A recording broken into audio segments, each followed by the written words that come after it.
La décomposition en facteurs premiers, les facteurs sont aussi appelés les diviseurs. Un nombre premier, c'est un nombre qui se divise par lui-même et par 1 seulement. Le nombre composé, c'est un nombre qui se divise par lui-même, par 1 ou par au moins un autre nombre. Un nombre composé peut alors s'écrire en multipliant ces facteurs nombres premiers. On va ici décomposer deux nombres.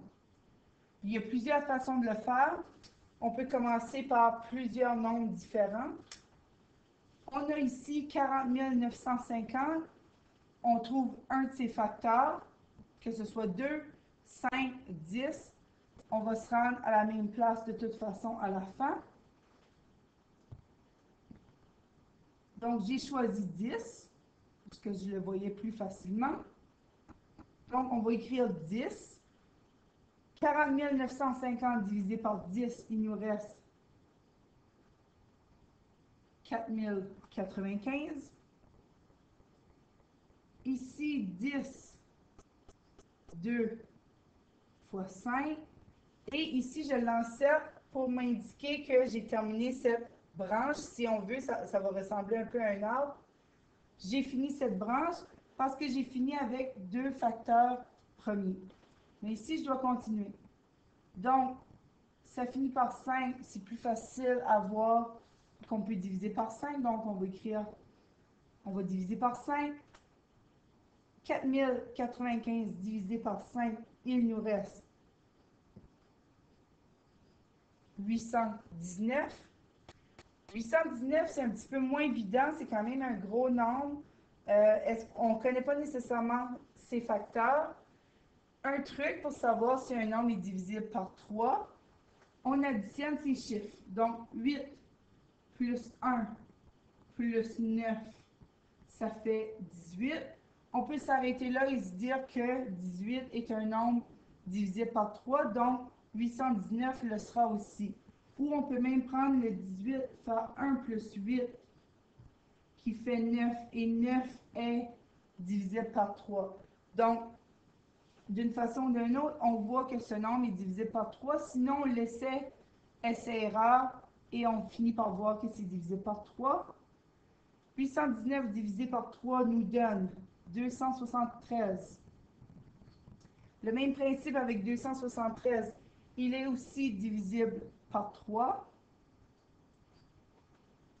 273 divisé par 3, il nous reste 91. 91, on le trouve souvent par essai-erreur. Donc, on commence avec 2, 3, avec tous les nombres premiers en ordre. Et on trouve 7 et 13. Donc, on peut écrire notre nombre 40 950 comme étant, habituellement, j'écris mes facteurs en ordre pour m'assurer de ne pas en oublier. Donc, 2 fois 3 fois 3 fois 5. Est-ce que j'ai autre chose?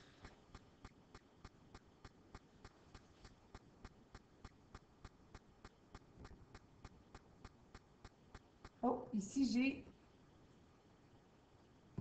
2, 5, un 7 et un 13. Je peux aussi combiner. Au lieu d'écrire x 3, x 3, x 3, x 3, x 3, je peux écrire tout simplement 3 à la 2, 5 à la 2, x 7, x 13. Donc, d'une façon ou d'une autre, on va obtenir le même résultat.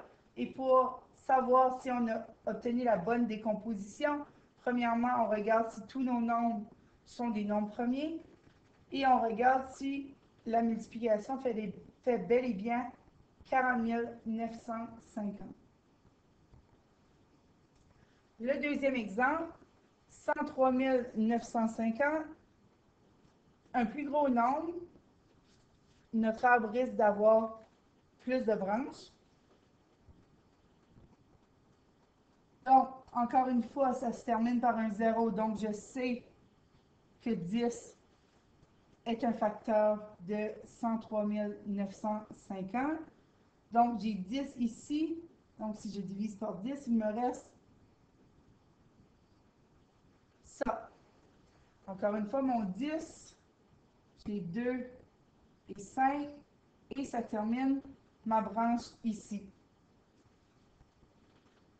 Ce nombre finit par 5, donc est divisible par 5. Si on divise par 5, ça nous donne 2079. Encore une fois, avec notre truc pour savoir si c'est divisé par 3, on s'aperçoit que oui. Donc, 2079 divisé par 3, 693. 693 est aussi divisé par 3. Et vous voyez que mon 3, je l'encercle, j'ai fini cette branche. J'ai un nombre premier, 231. Encore une fois, 231 se divise par 3. Donc, il me reste 77. 77 est divisé par 7. Et il nous reste 11, qui est aussi un nombre premier. Et on va aller les écrire. Donc, 103 950, on l'écrit 2 fois, j'ai combien de 3 ici? J'en ai 3. J'ai 2, 5, donc 5 fois 5, ça fait 5 à la 2, fois 7 et fois 11. Donc, encore une fois, on peut vérifier en écrivant ça dans notre calculatrice et pour savoir si ça nous donne 103 950. Et aussi, on vérifie notre multiplication pour voir si on a effectivement tous des nombres premiers dans cette multiplication.